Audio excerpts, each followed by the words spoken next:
এতিয়া আমি লখিমপুৰৰ পৰা আহি পেলাই এতিয়া গোগামুখ পাৰ হৈ আহিলোঁ। পাৰ হৈ আহি পেলাই এডোখৰ এই কুঁহিয়াৰ পেৰি আছে দাদাই। আমি এতিয়া কুঁহিয়াৰ খাব লৈছোঁ। মইনাপাৰাত আহি ৰখি আছোঁহি। মইনাপাৰাত আমি কুঁহিয়াৰ ৰস খাম। এইফালে দাদাই কুঁহিয়াৰ পেৰি আছে। গাড়ীত বহি আছে আমাৰ মাইনাৰ পলি।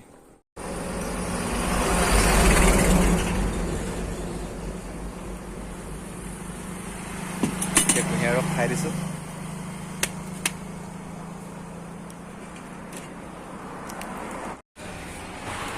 এতিয়া আমি মৰাণ আহি পালোহি। এতিয়া চাহ খাই আছোঁ আমি।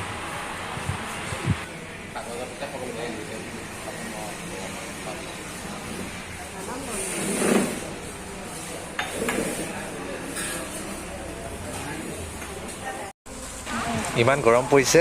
আমি শিৱসাগৰ পুখুৰী পাৰত আহি পেলাই আইচক্ৰীম খাই আছোঁহি।